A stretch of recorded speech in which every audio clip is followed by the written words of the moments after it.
안철수, 유승민 두 대표는 통합개혁신당을 만들겠다고 선언했습니다. 한국 정치의 새로운 역사를 쓰겠습니다. 통합개혁신당을 만들겠습니다. 촛불혁명을 거부하는 반역이고 평화개혁 세력과 대결하려는 반민주적 시도입니다. 예, 바른정당 유승민 대표와 국민의당 안철수 대표 어제 공동 기자회견 갖고 신당 창당을 공식 선언했습니다.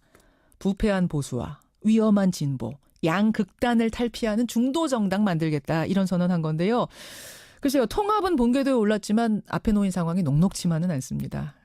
지방선거를 5개월 남겨둔 상황에서 얼마나 이 통합당이 단단히 내부 정비를 할 것인가, 이게 가장 큰 과제죠. 바른정당 유승민 대표의 답 직접 듣겠습니다. 유승민 대표 안녕하세요. 예, 안녕하세요. 유승민입니다. 드디어 선언까지 왔네요. 예. 참 우여곡절도 많았고 지난주까지는 우리 유승민 대표님 신중한 입장이셨던 걸로 제가 아는데. 예, 저는 뭐 계속 신중한 입장이었습니다. 그렇죠. 예. 근데 통합을 이렇게 결정적으로 결심하신 계기는 뭘까요? 아직 뭐 풀어야 할 숙제들이 있습니다만은 예, 저희들이 이런 정당을 만들겠다는 그 신념, 의지 이런 것을 일단 국민들한테 약속을 드린 거고요.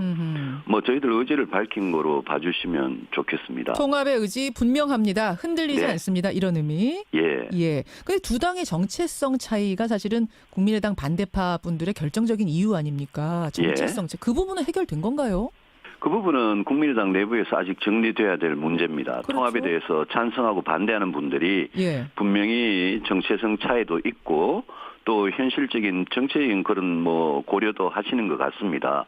저는 국민의당 내부 사정이 여전히 있지만 국민의당 안에서 통합에 찬성하는 분들과 또 저희 바른정당은 개혁 보수 또 합리적 중도가 합친 이 중도 보수 영역의 정당을 만들어서 지금 문재인 정부가 뭐 너무 위험하고 불안하게 가고 있다고 보고요.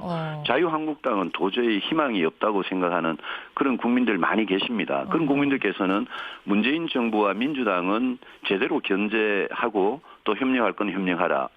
자유한국당은 좀 갈아치우라. 저는 그런 명령을 내린다고 생각하고 그분들이 기대에 보수하는 부응하는 그런 이 대한 야당이라 그럴까요? 그런 정당을 만드는 게 저희들 목표입니다. 양극단, 아까 부패한 보수와 위험한 진보란 표현 쓰셨어요. 네. 그 두 가지를 다 위험하게 생각하는 반대하는 분들이 선택할 만한 정당, 대안정당이 되겠다는 말씀까지는 이해가 되는데 문제는 그 두 당이 지금까지 안보에 대한 입장이라든지 이런 정체성 차이가 분명히 있지 않았습니까? 이게 극복이 됐느냐? 그걸 질문드리는 거예요. 안보에 대한 입장은 국민의당 안에서 스펙트럼이 넓은데요. 안보에 대한 입장이 저희들 바른정당이 추구하는 그런 안보와 같이 생각하는 그런 분들도 국민의당 안에 많습니다. 어제 제가 안철수 대표와 이렇게 공동선언한 데는 분명히 국가안보는 튼튼하게 한치도 빈틈없이 지키겠다 이렇게 말씀드렸고 한미동맹 굳건하게 하고 전쟁을 억제하고 북핵 문제 해결하는 것을 우리 대북 정책이나 외교 정책의 목표로 두겠다 이렇게 분명히 선언했기 때문에 여기에 찬성하시는 국민의당 의원님들 국민의당이 안보 문제에서는 스펙트럼이 굉장히 넓었어요. 그래서 여기에 찬성하시는 분들은 저는 같이 갈 수 있다고 생각을 합니다. 그럼 찬성하지 않으시는 분들, 예를 들면 박지원 의원이라든지 천정배, 정동영 이런 분들은 같이 못 가더라도 할 수 없다라는 그 부분은 포기하신 거예요? 그분들이 이 외교 안보나 어떤 정체성 관련해서 굳이 통합에 반대하시겠다면 그거는 그분들이 결단하실 거라고 봅니다. 그러면 말입니다. 유 대표님. 네. 지금 국민의당 반대파 의원이 한 15명 뭐 이 정도 보더라고요. 15명에서 많게는 20명 정도 된다. 그러면 수가 지금 국민의당의 수 39명 중에 상당수가 빠져나가는 셈이 됩니다. 가장 적게 잡았을 때 바른정당 9석, 국민의당 20석 조금 넘는 숫자. 그러면 과연 이게 시너지가 나는 건가 두 당을 합쳐서 어떻게 보세요? 저는 뭐 충분히 시너지가 난다고 봅니다. 양당이 그렇게 합쳐지면 분명히 20대 국회에서 확실한 캐스팅 보트 역할을 할 수 있을 겁니다. 저는 그런 캐스팅 보트 역할을 할 수 있는 의석수면 충분하다고 보고 의석수보다 저는 더 중요한 것은 국민의 지지라고 생각합니다. 예. 이 신당이 성공해서 예. 국민들께서 저 정당은 믿음이 간다. 아하. 그렇게 지지를 하시게 되면 예. 저는 민주당 뭐 이렇게 민주당으로 이탈을 하거나 또 자유한국당으로 이탈했던 그런 분들도 유턴할 수 있다고 생각합니다. 오히려 돌아올 수 있다. 자유한국당 분들도 지금 오고 싶어 하는 분들도 계세요? 통합한다면 올 생각 있다는 분들? 자유한국당에 지금 바른정당에서 빠져나가셨죠. 예. 그렇지만 저는 자유한국당이 당장은 그런 그런 돌아온 그런 의사가 미미할 거라고 보고 지금 겉으로는 퇴행한 척하고 우리 통합신당에 대해서 여러 막말을 하시는데요. 저는 지방선거가 만약 끝나고 나면 예. 저는 자유한국당은 결국은 붕괴되고 소멸될 정당이라고 보기 때문에 거기는 리더십도 없고 국민의 지지도 없습니다. 아니 왜요? 홍준표 대표 계시잖아요. 리더. 그분의 리더십에 대해서는 제가 길게 이야기는 하지 않겠습니다만은 그걸 이 건전한 보수의 리더십이다 이렇게 생각하는 국민들이 몇 분이나 계실까요? 몇 분이나 계실까요? 그분 리더로 안 보세요, 유승민 대표님?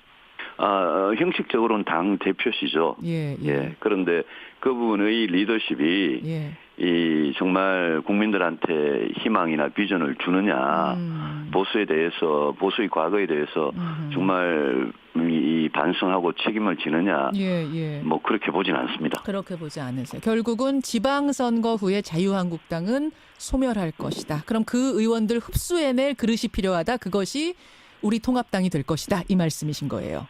그런 현상이 분명히 일어날 거라고 봅니다. 분명히 일어날 것이다. 그럼 바른정당의 추가 탈당은 이제 지방선거 때까지 없습니까? 왜냐하면 박인숙 의원이 이틀 전에 기습 탈당했어요. 그거 유 대표님도 모르실 정도의 기습 탈당 아니겠습니까? 저도 몰랐습니다. 그렇죠. 국민들과 당원들께 송구하다 말씀드렸고요. 지역구 사정 때문에 그러셨다고 이야기는 간접적으로 들었습니다만은 바른정당은 지금 다져질 만큼 다져졌습니다. 그래서 저는 추가 탈당은 없을 거라고 이제는 확신을 합니다. 아니 근데 박인숙 의원 나갈 때도 모르셨던 거기 때문에 혹시 또 모르게 움직이는 분 계시는 거 아니에요? 박인숙 의원님은 사실은 오랫동안 좀 이렇게 불안한 모습을 보이긴 했습니다. 예. 아니 원희룡 지사도 고민하신다 이런 얘기가 들려서 말이에요. 예, 제주도에 가서 원 지사의 고민을 들었습니다. 원 지사께서 자유한국당으로 가고 싶은 마음은 전혀 없습니다. 그런데 이제 이 지방선거에서 민주당 후보를 상대로 1대1 구도가 될 수 있느냐, 또 본인이 지방선거를 떠나서 앞으로 어떤 정치를 할 거냐 굉장히 깊이 고민하시는 거를 직접 대화를 통해서 확인했습니다. 저는 바른정당에 남아서 이 통합신당으로 같이 가기를 당연히 바랍니다. 답은 못 들으셨어요? 확실한 답은 못 들었습니다. 확실한 답은 못 들으셨어요. 거기 좀 불안하네요, 그러면. 고민을 하고 계시니까 그런 측면이 있죠. 알겠습니다. 원지사 그런 상태. 국민의당 같은 경우에는 비례대표 제명 문제가 남습니다. 이상돈 의원 같은 분.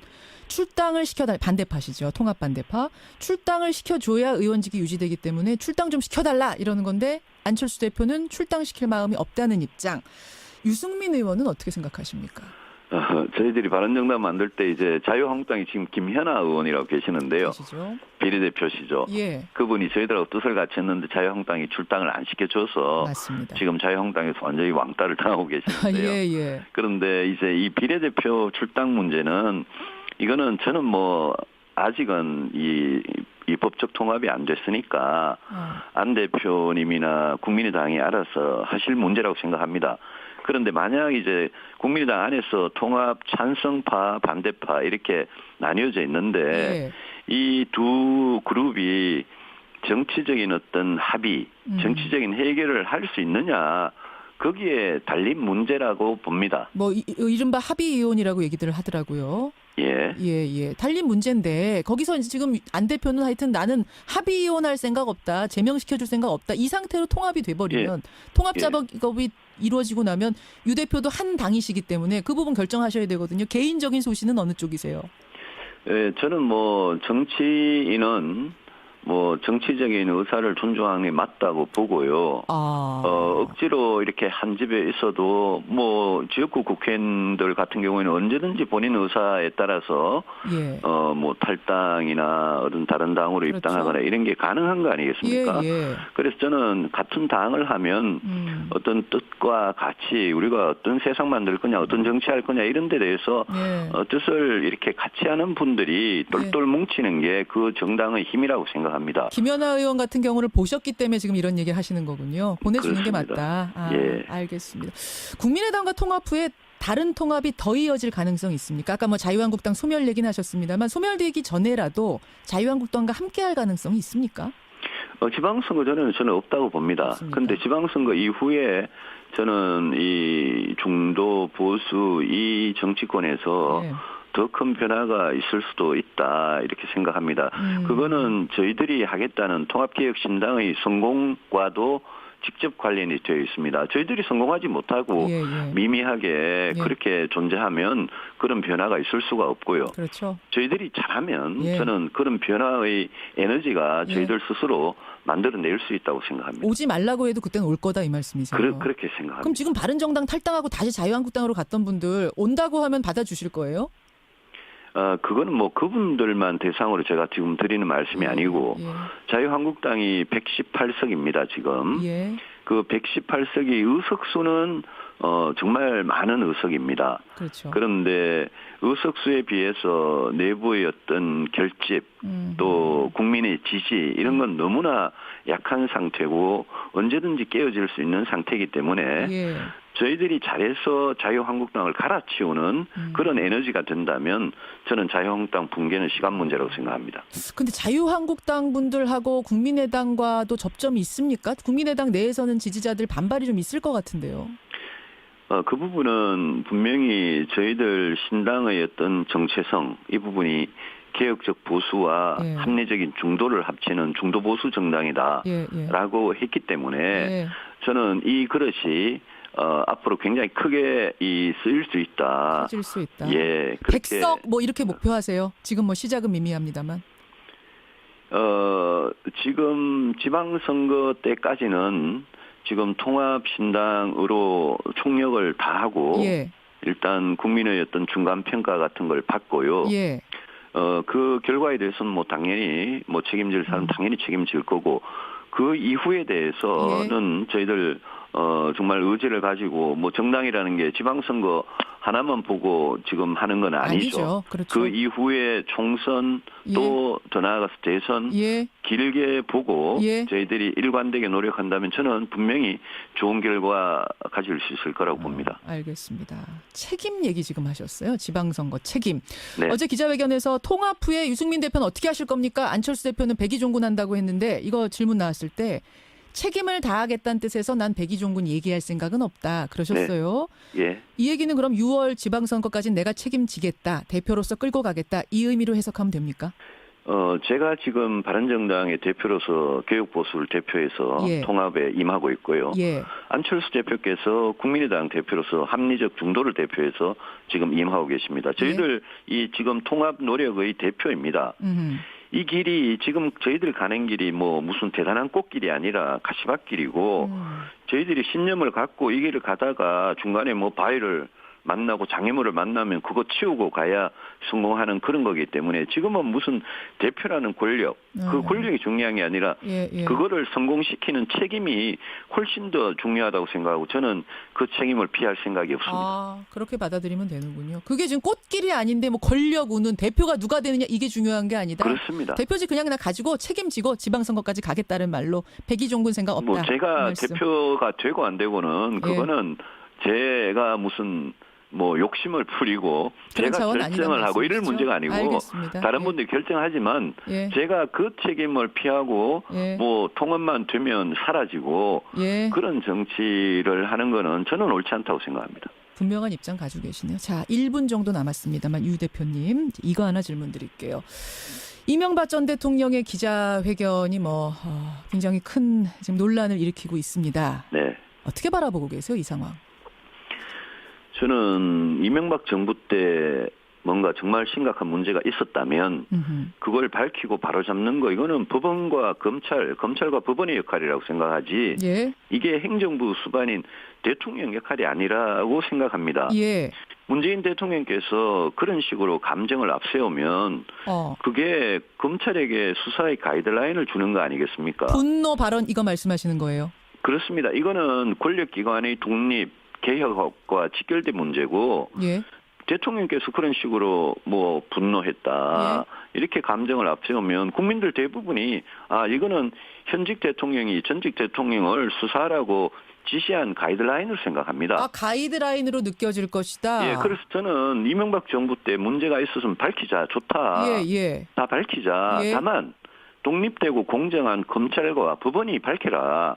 이렇게 두면 되는 거지. 그거를 문 대통령께서 하루 만에 뭐 분노, 경로했다, 모욕이다, 예? 사법질서 부정이다. 그건 아니라고 보세요. 저는 그렇게 말씀하시는 거는 오히려 지금 권력을 잡고 있는 사람이 누굽니까? 싸움을 먼저 건 건 이명박 전 대통령이긴 하지 않습니까? 노무현 대통령 한풀이 이러면서. 전직 대통령이 싸움을 걸어도 현직 대통령이 그런 식으로 감정을 앞세우면 저는 지금은 권력을 잡고 있는 분이 문재인 대통령 아닙니까? 예. 그러니까 그 권력을 행사하는 한마디 한마디가 그게 중요하다고 보는 거죠. 참으셔라 이 말씀이시군요. 인내하셔야 된다. 가만히 계시면 검찰과 법원이 수사하도록 그냥 두면 되는 겁니다. 예, 여기까지 입장 확인하겠습니다. 유승민 대표 고맙습니다. 감사합니다. 예, 바른정당 유승민 대표였습니다.